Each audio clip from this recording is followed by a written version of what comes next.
So Malcolm has to dash off, so he will speak first, and then he will take Q&A immediately after that, and then he will go, and then we will go on to Alina, and then finally on to Dr. Chaudhury.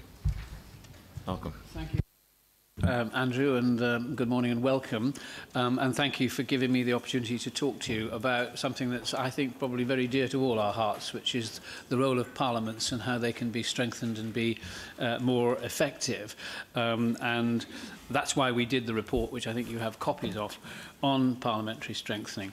I should just explain too, our committee is about to embark on our last overseas visit of the Parliament and are leaving for Nepal this afternoon, which is one of the reasons why I have to rush off. The issue of parliamentary strengthening is one which I think we feel sometimes is depoliticised, and it's an utterly ridiculous proposition, is it not, to depoliticise parliaments. So one of the problems we feel about the resource that goes into parliamentary strengthening is it tends to come from government departments who are a bit sensitive about getting involved in politics, so they tend to do it in a sort of technocratic way. Not that that's not useful and not helpful, so it's about research and support and that kind of thing. But in our view, it takes some of the realities of politics out, and we think it's important that we recognise that parliaments are political beasts and should be treated as such. The other thing I would want to stress is that in our report we think there is more room for, if I can say, Westminster brand organisations.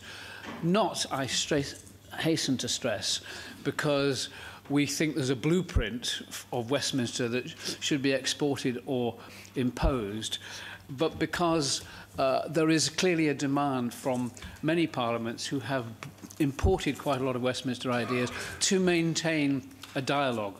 And after all, Westminster is a parliament which is changing and learning just as much as any other, if not more at the moment. This year we celebrate the 800th anniversary of the Magna Carta, the 750th anniversary of the De Montfort Parliament, which wasn't the first parliament summoned in the UK. There were earlier parliaments in Scotland. I just want to make that clear to the Scottish delegates here that I'm well aware of that. However, there is a point about the De Montfort Parliament which I think is significant. As far as we know, it was the first parliament where ordinary citizens were invited to be represented rather than just the nobles. And that was, if you like, the distinctive start of the idea of not a democratic parliament, but at least a representative parliament.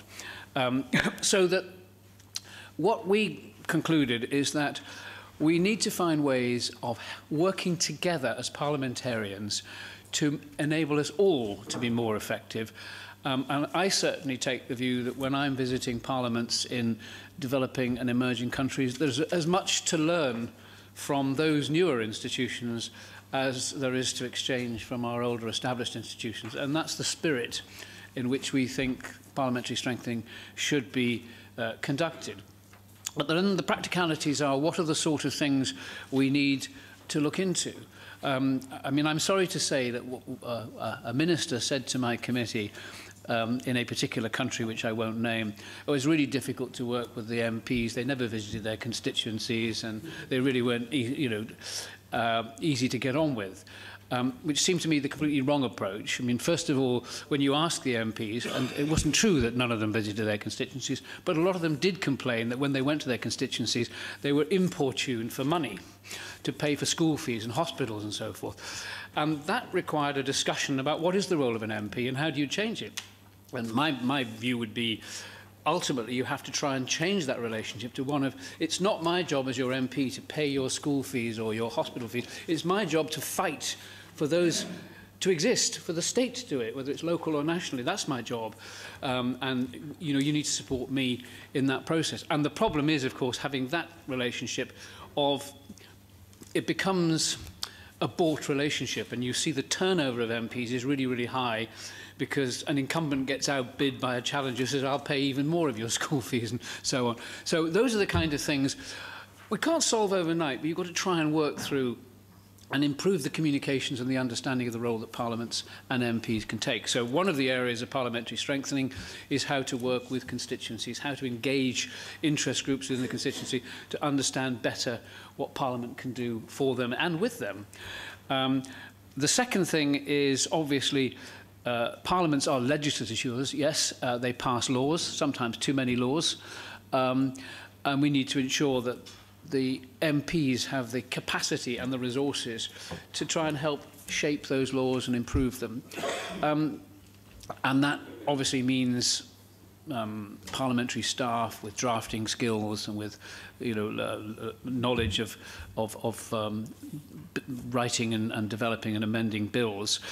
But also it's holding the governments to account. One interesting comment we got from the World Bank actually in this report was the difference between parliamentary systems and presidential systems, although, and quite a lot of course which are sort of hybrid, but making the point that on balance presidential systems tended to create a more patronage based approach, whereas parliamentary systems had the capacity to develop more accountability. The Parliament saw itself as holding the executive to account, but that, of course, is where political engagement becomes really important.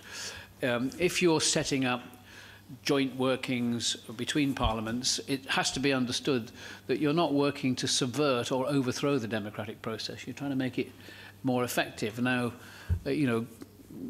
parties that have been in power for a long time don't feel comfortable when they see people working to try and make the opposition more effective. But ultimately, in a democracy, the lack of an effective opposition and indeed a potential alternative government over time leads to a very lazy kind of parliamentary activity, very protectionist. So none of these things will work unless there's a willingness to do it. So nobody can impose this. You're here at a CPA event, and I've spoken at numbers of these that are very well attended, very well participated, but I guess you're here because you feel it's valuable to talk to your colleagues, to talk to each other, as well as to hear from experts, specialists, or people like myself who maybe no more expert nor specialist than you are, but can share thoughts and ideas. And that has to be a really constructive and valuable thing to do. But one of the things we would like to see is engagements that are more long-lasting, actually personal, interpersonal, because there is a danger if the money is coming from a government department who are a bit sensitive about politics. They tend to measure it in things like, well, how many seminars have you organised, or how many, workshops. Not that those seminars and workshops aren't useful, as opposed to what kind of long-term relationships have been built up, what kind of outcomes have been there. So one of the things we suggest where we can perhaps persuade a department like the Department for International Development to do more in parliamentary strengthening in ways that maybe not too politically sensitive is if, for example, the UK is working in a country as a bilateral aid partner to strengthen their education or health on an agreed basis with the government on a joint programme. There is some logic in saying, well, let's help strengthen the Health Committee in the Parliament or the Education Committee in the Parliament so that it is better informed as to what the objectives of both the aid partner, the UK in that case, and the government is, has more access to the information, and is therefore more able to hold the government to actually delivering the intended outcome, whether it's more registration at school, better literacy outcomes, better health outcomes, and actually becomes part of the process of ensuring that the delivery is more effective. The World Bank has in its charter a sort of ban on political engagement and parliamentary engagement. So it has this informal organisation called the Parliamentary Network of the World Bank. And our view is that the World Bank, or for that matter, any of the regional development banks, should be willing to engage with parliamentarians about what they're doing. And you get complaints that MPs will say, well, the World Bank has supposedly got a several $100 million programme in our country, but we don't really know what it is, we can't get access to it. And our view is that MPs need to know those kind of things. It's only by knowing that they can ask intelligent questions of their ministers as to how this money is being spent, what the outcomes are, and indeed make constructive suggestions that might improve the way it's being spent. So you won't therefore be surprised to see that our committee, as a committee of MPs, thinks a lot more could and should be done to try and ensure that longer-term arrangements in the whole sort of development process are built around parliamentary relationships as well as others. One of the ironies of this is that the international community spends twice as much money on promoting elections as it does on supporting parliamentary strengthening, which gives the impression that they're very interested in a mechanistic process, but not concerned with the consequences of that process, namely how the elected representatives cope after the event. So we're not saying they shouldn't support open and fair elections, but that they should be prepared to recognise once an election has happened, there's a lot that can be done to try and make things more effective. That means proper resourcing for parliaments. So if I give an example of a few years ago when my committee visited Malawi and we met other committee chairs and the Speaker, and we talked about the support that was available, and what we realised is the staff of our committee was greater than the staff of the entire Parliament. So you had an immediate problem that, you know, whatever the will was, the capacity to actually do things was very limited. So strengthening the staff and involving, I would suggest, in the parliamentary strengthening activity, MPs and ex-MPs, people with parliamentary experience, is absolutely crucial. Final point I would make, I think there are 160, 170 or something governance advisors working for the British government overseas. Not one of them is a former parliamentarian, and only one of them has worked in a parliament. So they may be very bright people, but it's all a bit second-hand. We think it should be more first-hand. So we want parliament-to-parliament engagement, organisations like the CPA, the IPU to be supported and strengthened both ways. For us, the Westminster Foundation, to offer more resource to those who want it, and to do it on a longer-term basis, to recognise that you need to build relationships and they need to be sustained over a period of not just the odd visit, but months and years, and they need to be a mutual exchange so that ideas are fed both ways. And the ownership lies with each parliament. Each parliament shapes its own destiny. We have had a referendum on the voting system, a referendum on the integrity of the constitution in this single parliament. We have changed the basis in which we elect committees in this parliament. So we may be theoretically a 750-year-old parliament, but we're changing and learning every day and every session. And you will not find any self-respecting member of the Westminster Parliament, I hope, arrogant enough to say we have the answers which we can export to you. What I hope you'll have is we are living in a dynamic, changing Parliament. We think that's how all Parliaments should be, and we should really share our ideas as energetically and vigorously as we can. And that's what I hope the government might put more resource into on the basis of our report. Sir Malcolm, thank you very much. There are now floors open for questions to Sir Malcolm. If anybody wants to put anything to him, he has to go. Yes, from India. Sir, this about the parliamentary democracy. So how to strengthen it, this is a crucial point. Now for strengthening, we have to see that in parliamentary democracy, the accountability of the parliament is to the public at large. And the executive is accountable to the parliament. So in this case, we should also see that in so far the principle of offices of profit we have inherited from this British and from America, various parts of the country. And in India also, one of the clauses there that the member of parliament, if they want to strengthen the parliament, they should not hold the office of profit.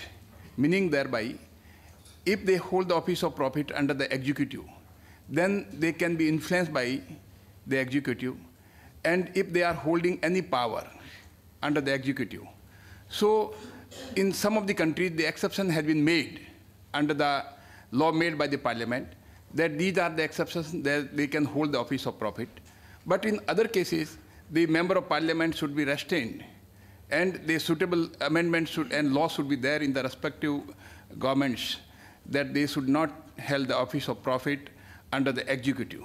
If they held the office of profit, then it will be not possible for them to exercise their primary function of the legislator, because if they are holding the power, because their appointment, their tenure, their removal is based on the executive fiat, and they can be appointed, they can be removed, then if there it should be there's a clear-cut separation of the power from the executive to the member of parliament.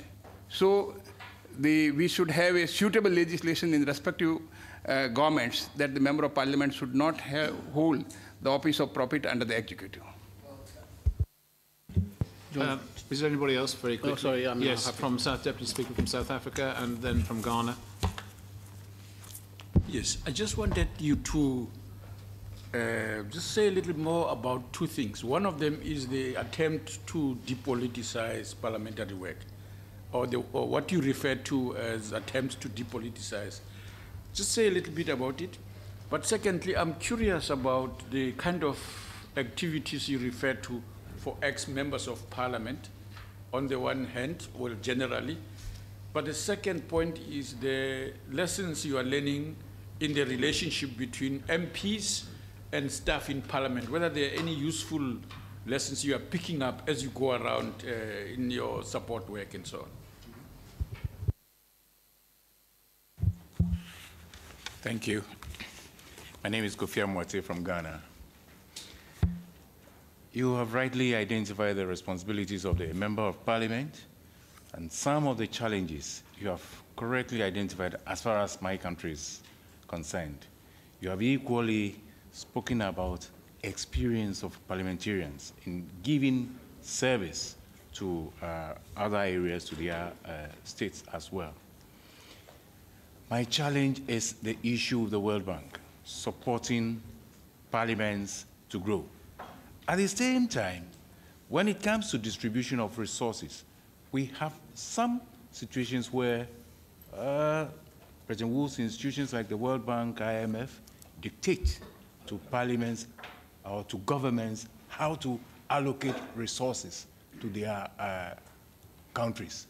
Now, how can we reconcile the effective distribution of resources vis-a-vis the solution of challenges that MPs face, so as to get experienced members of parliament serving their communities?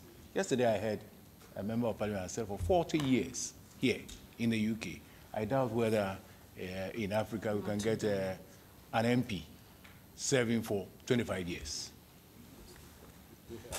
Thank you. Are there any other questions? Right, I will ask Sir Malcolm to answer. Okay, thank you for those.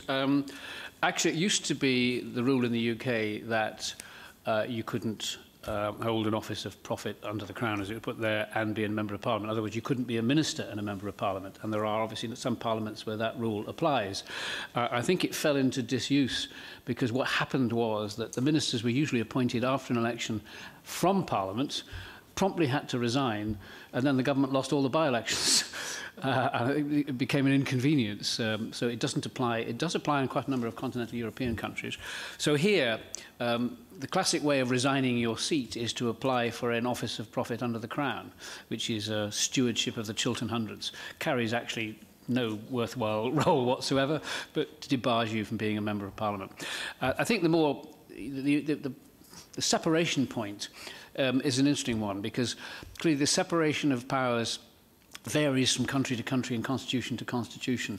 And here, all I can say in the UK is under our system, members of parliament have some potentially contradictory roles, because first of all, you're here to hold the government to account, but if you are, as I currently am, a member of one of the governing parties, you're also there to sustain the government.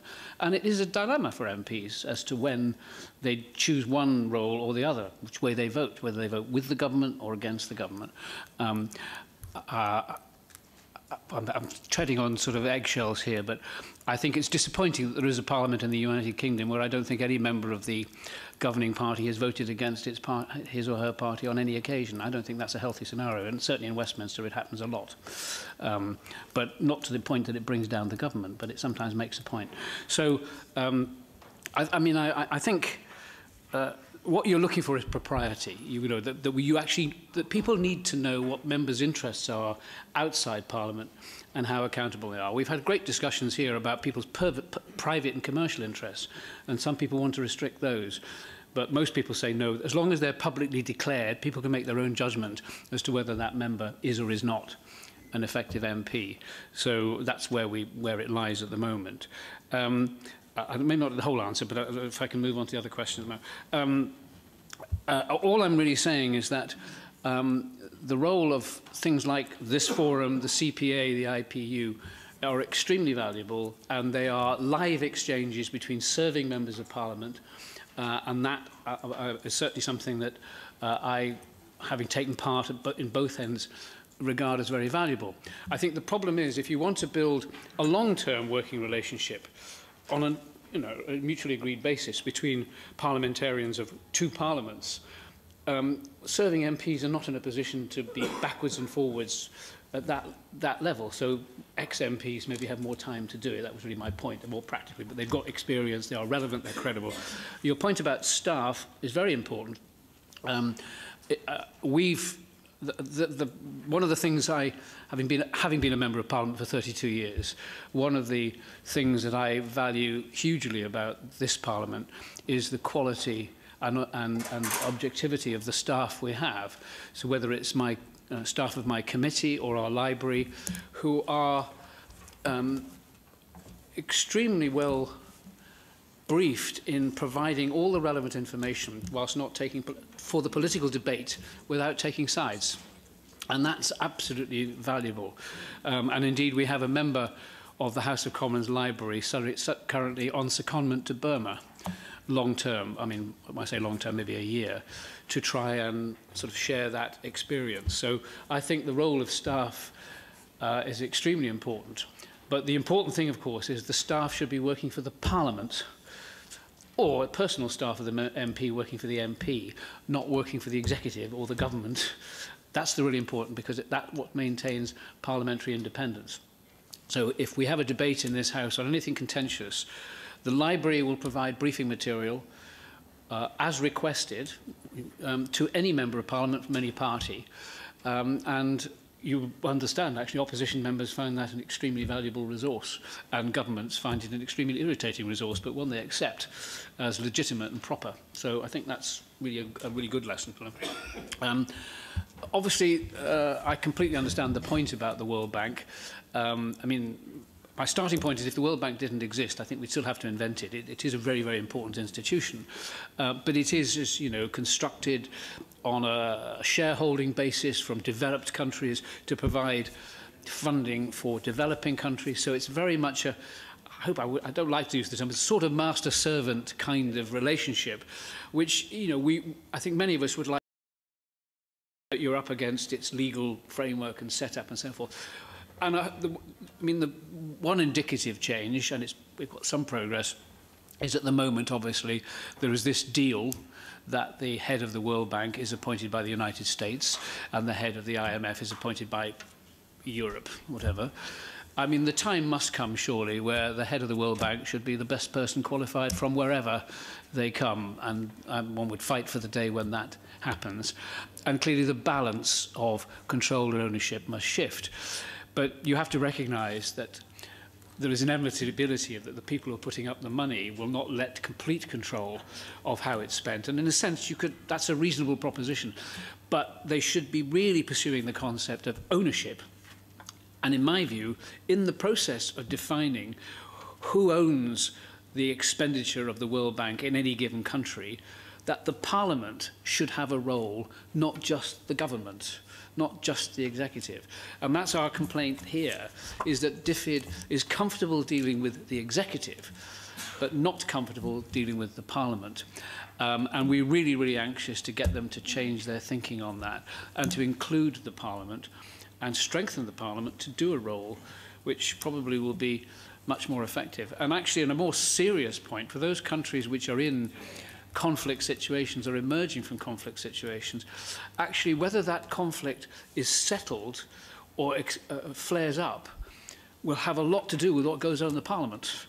And therefore it's even more important that one tries to work with the grain of the Parliament, as we have been doing, for example, in Iraq, to, well, it's difficult to say, but at the moment the Iraqi Parliament is in a better place than it was.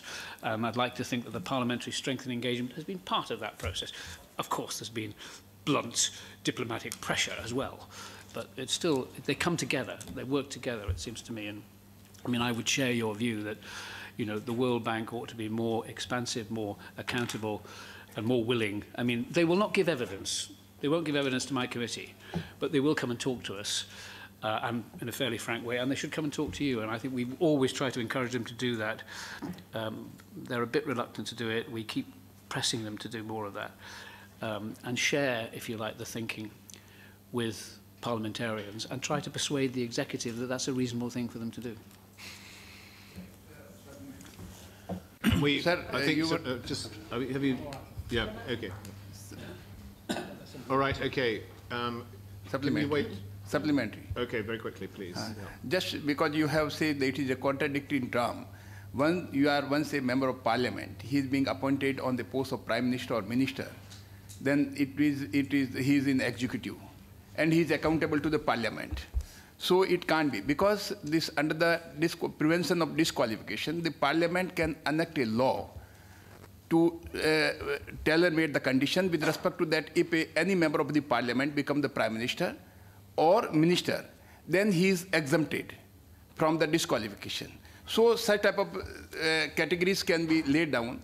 In various laws of the countries, it has been laid down that if in the parliamentary democracy, if the member of the parliament is part of the executive, then those matters have been identified, and those posts and assignment have been identified, and they have been put under the exempted category. So once a member of parliament becomes the prime minister, once the member of parliament becomes the minister, then he falls under the exempted category, and the suitable legislation can be enacted by the parliament itself. So there can't be a contradictory term. If we think other terms, suppose the Attorney General in England, now he is a member of parliament also. Now whether the post of Attorney General is office of profit, so it can't be under the exempted category.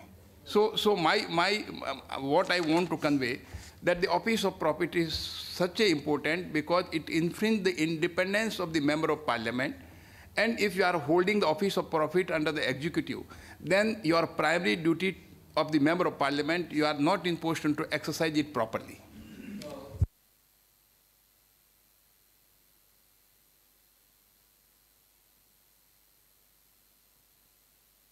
Ministers are appointed as ministers, but they are still members of parliament with constituency responsibilities and the freedom to engage in debate. That's the way we operate. But the point being that their office under the Crown is known and understood, so people simply take that into account. As I say, there was a time when ministers were required to resign, but we haven't really offered that practice for 100 years. It used to be the practice. So, you know, I think we certainly take the view that you remain, you know, ministers, you don't have to be a member of parliament to be a minister, not in law. The reality is that our attempts, however, to bring in people who are not parliamentarians haven't been really very spectacularly successful. There is a parliamentary club, I think, that people understand, and business leaders and others who are brought in from outside, which have all kinds of expertise, but one of the expertise they don't have is how to deal with MPs. And generally speaking, they don't do it very well. Right. Madam Deputy Speaker from Cameroon, Speaker of Mauritius. Any others? No, thank you. Oh, thank you very much. Wish to thank you very much for the presentation. However, there is a question that is asked here, and we think strongly that we've not yet really had answers to it. What is democracy?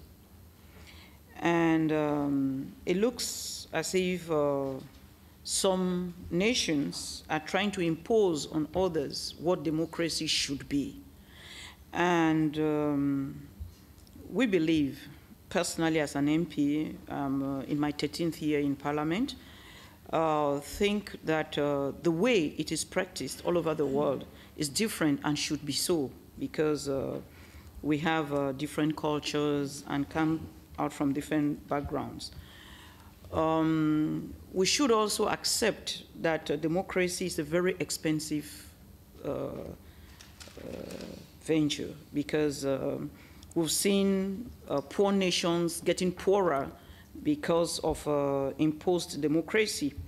And what is bad enough is that the population was not educated on what democracy was all about before getting into it. Because, for instance, an electorate in my country would think that you have to pay their medical bills, you become a social worker, you have to bury the dead, you have to, because they voted for you. That does not apply here. That does not apply in the Western world. An electorate in my country thinks that when they are sick, they have a right to wake me up at 5 o'clock in the morning to tell me that their child is sick because they voted for me. And to them, that is paying back for what they did, service for voting you as an MP. And we can go on and on, that parliamentarians in most of these countries are regarded as by their electorate more as a social worker, as somebody who should take care of their problems, instead of looking at them as people who are supposed to legislate and carry out government oversight, trying to do checks and balances with the activities of government. In my country, you cannot be a member of parliament and a member of government. If you go into government, you leave parliament. And like you rightfully say, we have a presidential system, you have a parliamentary system, so it works well within your system. So at the end of the day, what is democracy? People are told more of their rights than their obligations. We get more of talk of human rights, and yet we don't hear of the obligations, because those rights go with obligations. Where do you draw the line? So I think we should try to treat nations according to their specificities, because what we go through as MPs in our country, I think is very different from what people in Europe go through. So the bottom line is democracy. In this democracy, it's the whole package. How do the big nations help to educate the population? Because those who are going in for elective positions know what they are going in for. The population, their expectation is different. Where do we draw the line? Thank you. Thank you. Madam Speaker. Thank you, Mrs. Hanumanji from Mauritius. Thank you for your expose. At the beginning of your expose, you mentioned the relationship between the MP and the constituents. What I wish to bring up is one of the key aspects of democratic culture, the concept of the loyal opposition. MPs understand that political competitors might disagree, but they ought and must tolerate one another and acknowledge the legitimate and important role that each one has to play. But the constituent, when they hear about loyal opposition, they feel that you are being loyal to the government of the day instead of being in your role as an opposition in parliament. So there's a question of educating the public opinion, and I would wish to have your comments on this aspect. Thank you. All right, two easy questions. What is democracy?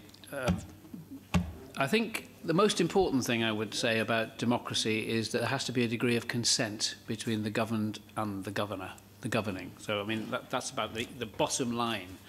How you define that consent and how you measure it and when you test it is up for discussion. But consent is part of it. I completely accept, speaking as the chair of the Development Committee, having travelled all over Africa and Asia and visited many countries, you know, some of the most successful countries at advancing the well-being and the welfare of their populations have not been democracies, spectacularly China, Vietnam. Others are democratic, but people would question how democratic, like, say, Ethiopia, or and the human rights issues. But I think, and obviously I completely understand the difference in the role, the perceived role of an MP in many particularly African countries that I visited compared with here, although I would say to you, there is still an expectation of being a social worker here as well. But what I think the difference is that our constituents don't necessarily expect us to put our hands in our own pockets, but to fight on their behalf for those that have the resources to get them to them. That's what the definition is.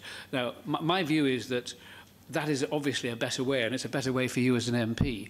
But it doesn't happen overnight. You know, that's a long process. You call it an education process. And it will happen in country rather than externally. I mean, my whole point about parliamentary strengthening cooperation is it has to be a process which both sides are fully paid up for. In other words, it's not one group imposing a solution on another. It's two parties working together to try and see how they can share ideas in a way that will improve that accountability. I can't obviously answer the question in a simple sense, but I think our view is that over time, we believe that countries which can engage the population and can secure consent and some understanding for what's being done will, in the longer run, be more successful. But in the short run, you know, it took a long time for our democracy to evolve, and it will take time for others, but not as long, I hope. And it will be variable. Different countries will find a different model that suits them better, and that's surely how it should be. Which slightly brings me on to the loyal opposition point, because the loyal opposition is obviously hoping some point or other to be the loyal government. But the loyal opposition means it doesn't want to overthrow the government. It wants to debate, argue, and ultimately persuade the people to change the government in a peaceful fashion, as happened in Ghana, for example. That, I suppose, is the essence of democracy. I mean, here, actually, it is Her Majesty's opposition as well as Her Majesty's government.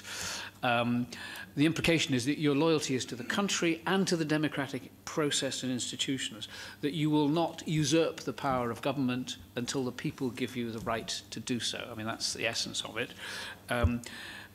How loyal they are, in fact, is another matter. I mean, you know, how much are they going to try to overthrow? They're spending most of their time trying to tell the people how awful the government is, for obvious reasons. And it doesn't always lead to a particularly edifying debate. We have a fragmentation in this country now. We don't know how, you know, we've got more and more political parties competing under a system that's designed to squeeze out small parties, but they are pushing against the system. And we have an election in 3 months' time, the outcome of which is probably more unpredictable than any election that anybody can remember, and where probably a greater variety of parties will break through in some way or another to representation here. But it doesn't really get you away from the fact that, A, you have to have consent, and people have to engage, and the opposition has to accept the role of government, and vice versa. I've spent 32 years in Parliament. 27 years of those were in opposition, member of the third party. I happen to regard opposition as a perfectly honourable place to be, and you can achieve things in opposition by persuasion and engagement. And in fact, interestingly enough, having had several conversations with Aung San Suu Kyi since she got her group into Parliament, she has been working with the government persuasively to get certain reforms through. She doesn't have the votes, but she's persuading other people of the merits of what she's doing. So you can do it. I have obviously the last 5 years been in government, which is obviously a different experience, gives you a different insight, and also the difficulty of then you have to explain to people why you're doing difficult things that are not very popular. So I think the answer is you have to work out how you do it country by country, what's most appropriate. And therefore, it's with some temerity, I say, and I get the impression that you would like that to happen, I'm not sure. But the day you can move away from that expectation that the MP is there to be the great provider, as opposed to being part of a process of creating a state which delivers those services. But it requires resource, it requires money. That's why it's part of the aid and development programme. Economic growth and development makes it a lot easier, because clearly if the state is providing free medicine and free education, you don't need to wake up your MP at 5 o'clock in the morning to say, I'm sick, because there's another route you can take. But that, again, that's what I would suggest the relationship we're trying to build. And we have to recognise that it's going to take a generation, but perhaps one generation, not 10. But how you do it, what exactly the relationship is, I don't think it's up for us to say Cameroon should do it this way. It's for Cameroon to say this is what we want to do, but we can share ideas as to what might or might not work better and how you can engage people. But I think we all have a problem of communicating with our electorate, and obviously the means of doing it has changed phenomenally even in the last 30 years with phones and online communications and all kinds of things like that. But I repeat what I said at the beginning, one of the fundamental tests of democracy is that there is consent. That's even when you voted for the losing party, you accept that you lost and you work with a grain of it. That's perhaps the simplest test I can give. Thank you very much, Malcolm. So Malcolm's got to go now, so if we could hold your question to the next session, I'd be good. No, if we could hold it to the next session, I'd be grateful. We've got 2 more presenters. Alina Menocal is now going to very quickly brief us on, or talk about, what we mean by parliamentary strengthening, and then Madam Chairperson will talk about parliamentary strengthening, other issues, and we will take more questions. Thank you very much. So Malcolm. Okay.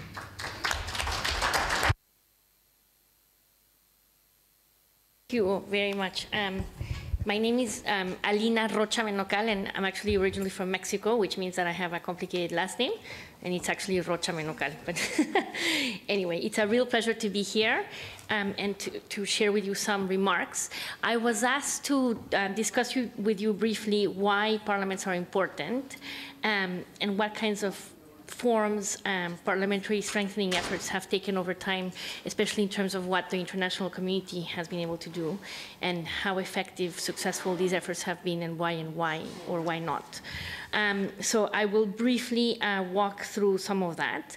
And obviously because of where you sit and who you are, I hopefully don't have to make a very hard sale as to why parliaments matter. But just briefly to outline a little bit of that here, essentially parliaments are one of the most important institutions of democratic representation, and they sit at a center of networks of accountability that links them to the executive, to other branches of government, to constituencies, to the wider public, and also to other political parties. And over time, expectations of what parliaments should deliver have increased tremendously, especially over the past 2 decades. And if you look just at what has happened with the Arab uprisings, where again parliaments were placed very much at the center of discussions and debates about what the future of more democratic and accountable states ought to look like there, you can see both the promise that parliaments can hold, but also the really steep challenges that they may face. And I think the example of Egypt is particularly telling. And just flagging that, it also emerges that across the developing world, parliaments remain considerably weak and also quite mistrusted. And here I want to ask the audience, if you don't mind raising your hand, who here is familiar with the different regional barometers, Afro barometer, Asia barometer, Arab barometer? Can you give me a show of hands?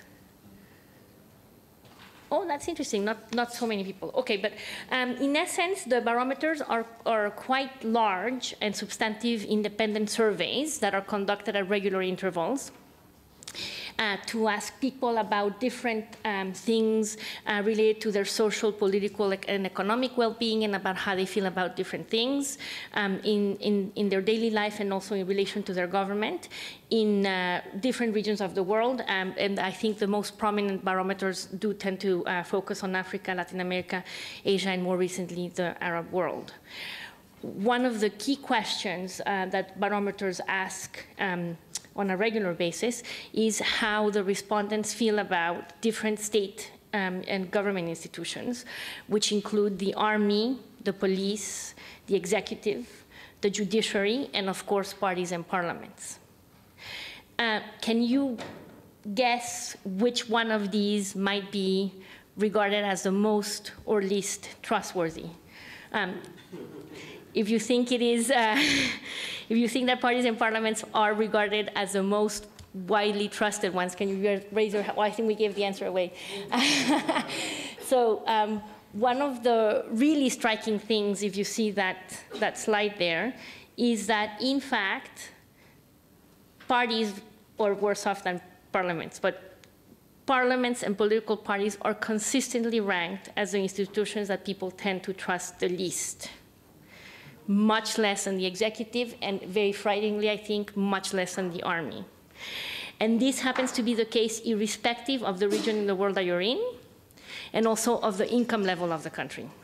So this is a real challenge. So this is why the task of making parliaments more effective and more responsive to the people should be very, very, very high on everybody's agenda, including obviously parliaments from these different settings, and also for international actors who are committed to the promotion of democracy. For the international community also, the fact that parliaments are so important and yet remain weak and mistrusted is very important, but also there is this added pressure to be able to show results and value for money in the work that they do. So this is why it's also an important element in their concern to support parliaments. So I will just very briefly give you an overview of the kind of support that international actors have tried to promote over time. Just to give you an overview of what it is. Essentially, support has increased both for parties and parliaments quite substantially since the 80s, both in terms of the type of organizations and the support that is provided, and also in terms of the amounts of money that are spent in these endeavors and in the countries and regions that donors are involved. And especially, I think the Reverend, I don't know how we refer to him, Sir Bruce, is that okay? There must be Malcolm Bruce will do. Malcolm Bruce, okay.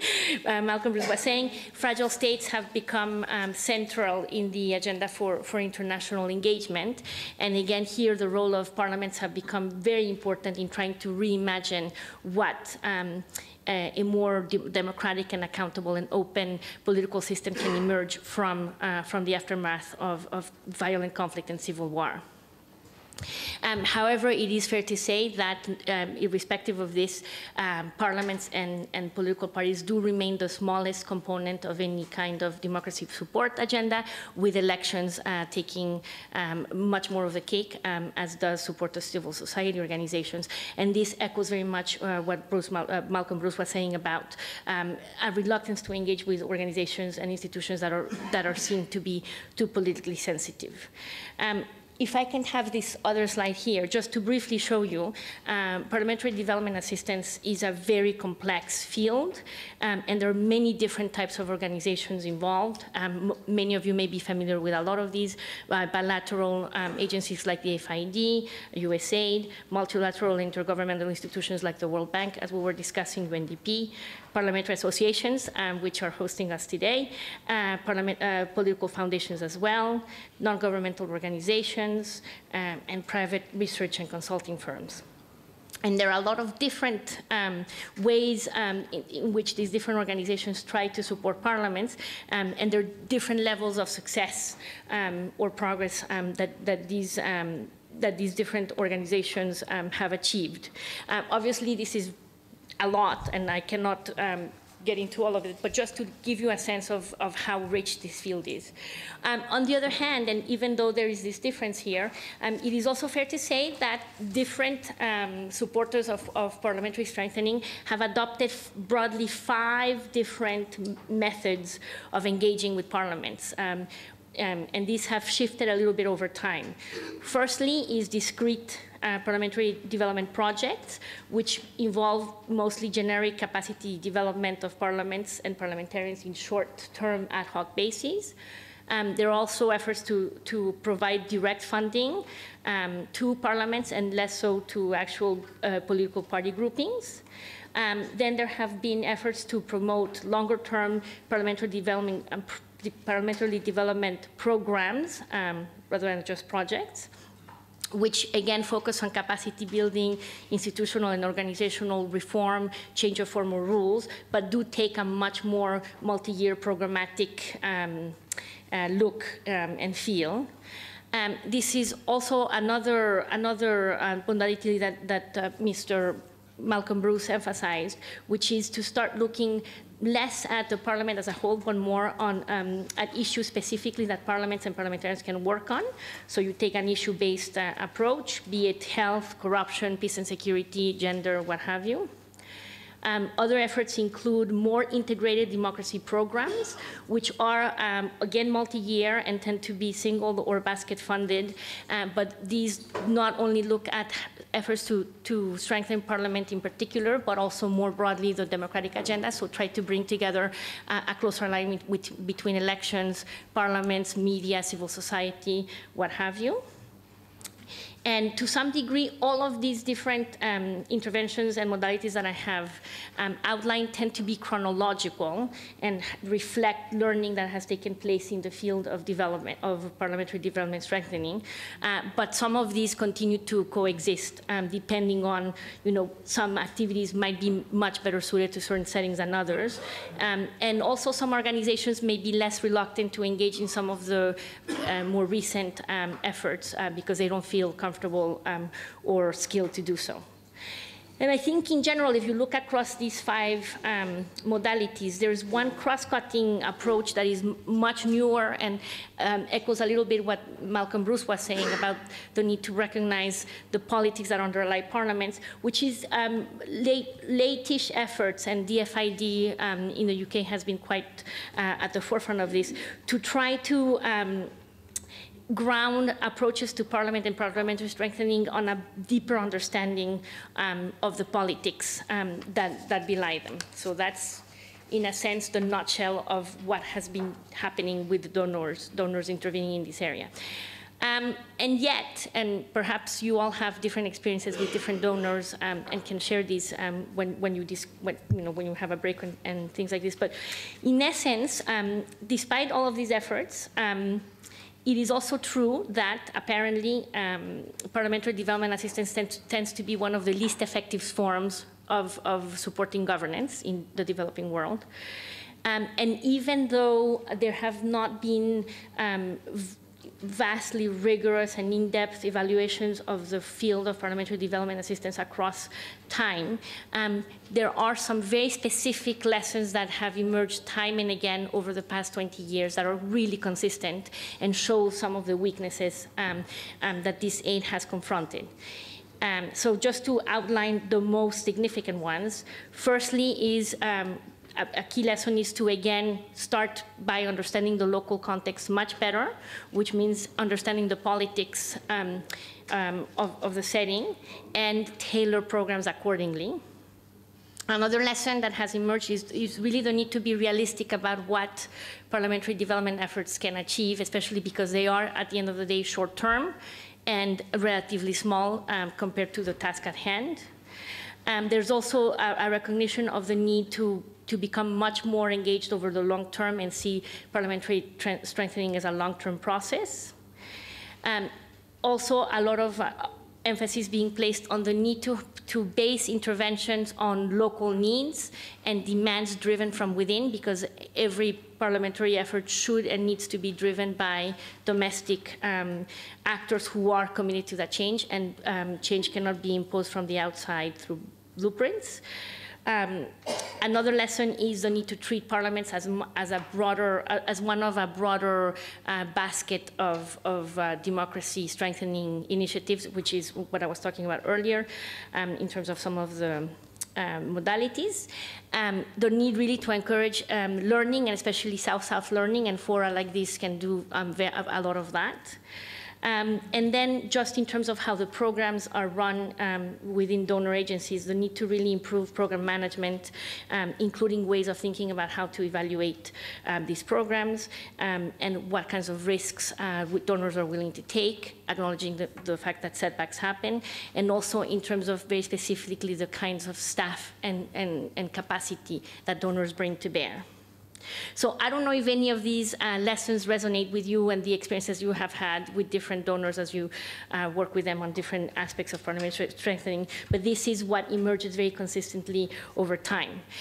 The one key lesson that I left out, which I wanted to leave for the end, which is perhaps the single most important one, and is one that Malcolm Bruce articulated extremely well, is the fact that for a very long time, international actors engaged in parliamentary development assistance have really shied away from understanding parliaments as essentially political institutions, and have tried to approach the problem of parliamentary strengthening from a very technocratic perspective rather than understanding the political dynamics at work. And that has really been perhaps the most important lesson underpinning all of this. So in a way, and just to put it using an analogy, parliamentary development assistance is not just purely about fixing the car, so you have a very nice Ferrari that looks brand new and clean and everything, but very much about also engaging with the driver and the people who are going to be driving, and also how the road conditions may enable different pathways and routes. And if you just focus on what the car looks like and don't look at what the driver is doing and what their incentives are, then you have missed the point. And I think that's an issue that comes very strongly in what Mr. Malcolm Bruce said. Obviously, because of where you sit and how you relate to the different stakeholders in your home countries, you have a very real sense of what these incentives and dynamics and political challenges that you face in your day-to-day job and work as parliamentarians. But just to throw in some of these, there is a constant push and pull, as we were saying, between constituents who demand immediate addressing of very particularistic needs versus your mandate as parliamentarians to actually look at the broader picture and work on policies that are for the public good. There are tensions in terms of who you should be most accountable to, depending on whether or not your political future depends on your party or your constituents and so on. So I can't remember how long I have been talking, but I'm being told that I need to wrap up. So I just want to stress that despite the challenges and the lessons that I have pointed out, and the fact that parliamentary development assistance has so far not been as effective as it can be, there has been some progress that has been done, and there are some interesting initiatives that have started to learn from those lessons and have tried to incorporate them, and I'll be happy to talk them through with you at a later time. But just to flag that this is basically the frontier where the field of parliamentary development strengthening is, and it would be really interesting, just as a person who works on these issues, also to hear perhaps later what all of you have to say in terms of whether or not these challenges and lessons resonate, and where you see parliamentary development assistance should really be focusing on to really address the needs and priorities that you confront in your daily jobs as parliamentarians. Thank you, and sorry that I abused my power microphone. Thank you, Alina.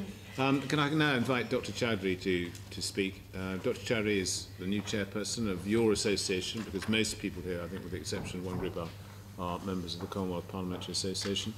And it's very good to have her with us. Dr. Chaudhury.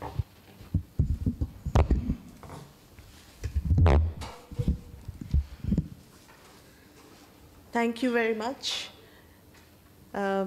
It's a great pleasure and honor for me to be here this afternoon to be able to share some of my thoughts on this very important topic of strengthening parliaments, and to be able to share it with an esteemed and august gathering of honorable members of parliament across the Commonwealth parliaments here, all members of CPA. I would also like to thank the CPA UK branch for giving us this opportunity to share our thoughts on this topic.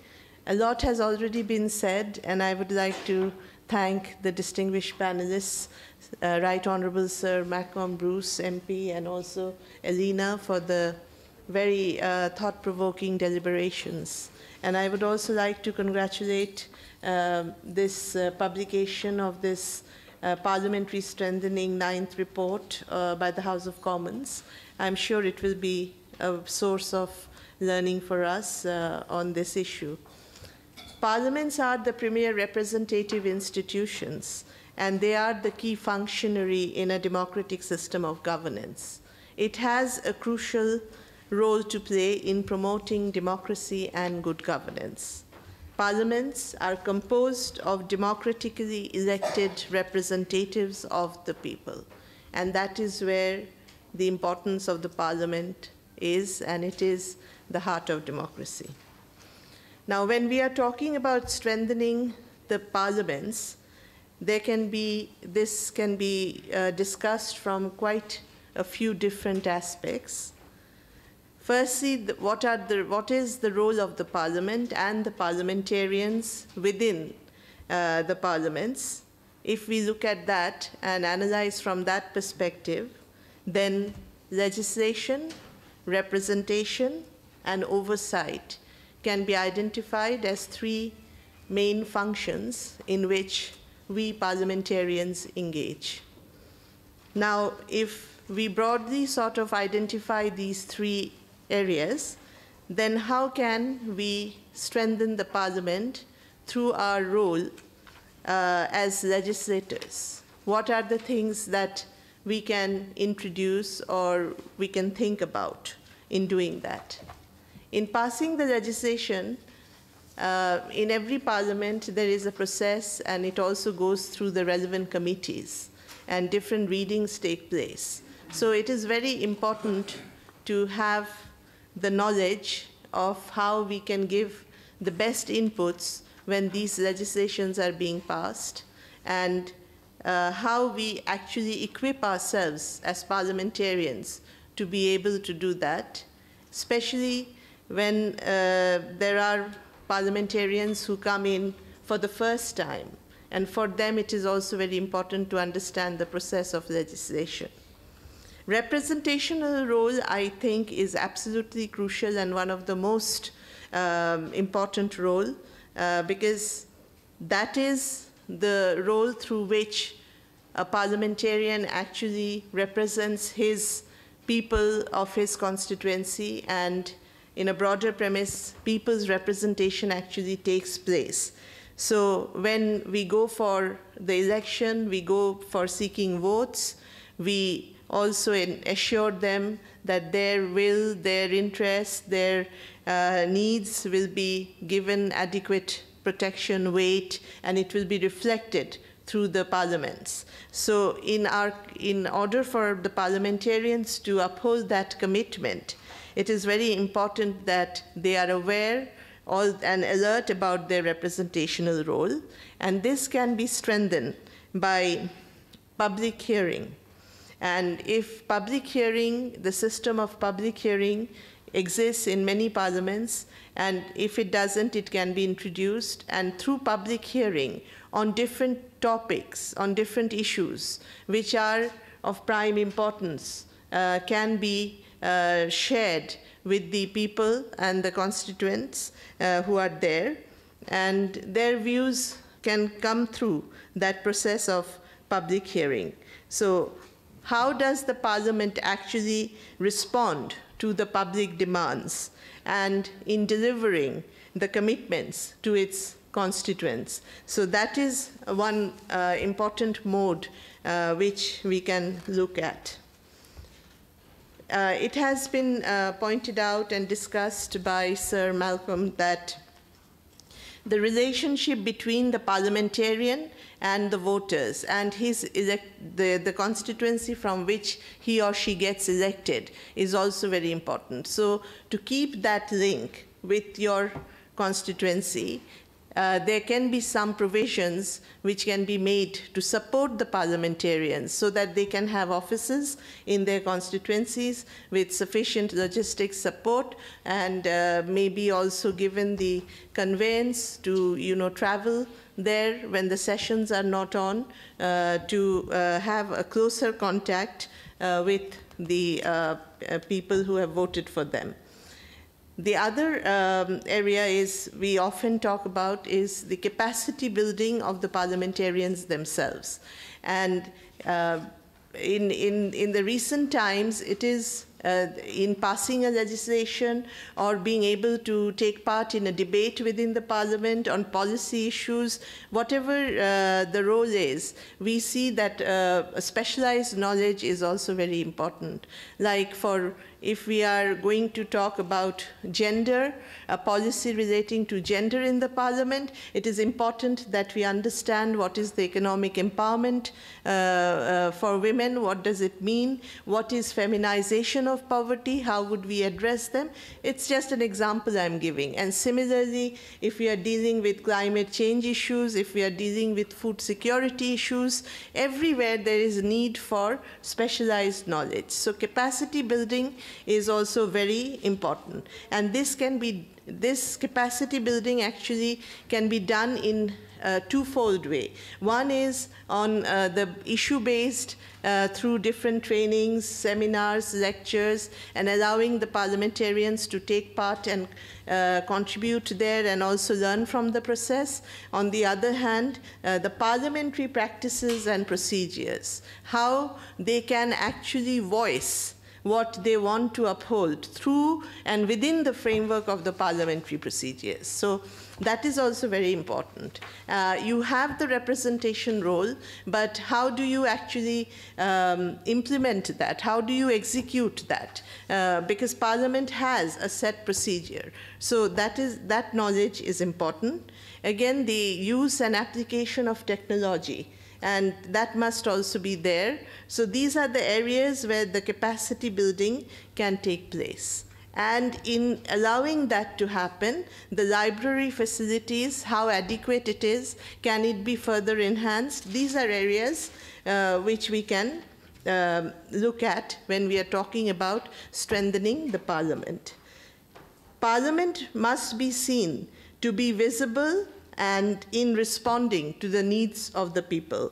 Budget allocation, the resource which is required to do all these different innovative changes, is that budget allocation imposed by the executive? Is it something that they just give you a package and you have to deal with it? Or is it something that is based on the needs that come out of the Parliament on the basis of suggestions and discussion with the parliamentarians as to what are the different changes that we want to make for making the Parliament more active, more viable? So budget allocation and the resource package for the Parliament is very important. Now, we have heard about the supports that are given by the developing friends, partners, institutes like World Bank, DFID, which is, it's a good initiative and a welcome initiative. But priorities should be ascertained by the Parliament as to how and where we want to use those resources. So that will be more effective in strengthening the Parliament, and unless it is, if it is imposed from outside that these are the things that you need to do. Yes, you can consider them, but there has to be a process, an inner process, which decides that how the resource will be allocated and what would be our priorities in doing that. Research support is something that can be thought about for the MPs to, because they are busy with so many different things. It may not always be possible for them to look into every aspect. So if there is a research unit which provides the support, and then it is also helpful and it will strengthen them in discharging their role. There is a pool of resource in the Parliament, the proceedings, the debates, the rulings. How do we preserve them? How do we have them in an archive? That is also a part which will strengthen the Parliament. So that should also be taken into account when we are discussing strengthening the Parliament. Now, one description will not fit all. And it has to be, and it needs to be tailored in accordance to the needs and requirements of each Parliament on the basis of their socio-economic political context. So that is something we must bear in mind. Now, the other aspect that I would like to share is that are we just going to limit are strengthening the parliamentary process only within the domain of these components that we have shared, I have shared so far. And in it, another part is, of course, the integral part is the capacity building of the staff of the Secretariat of the Parliament for the members of Parliament to have adequate support from there. So that is another branch which needs attention.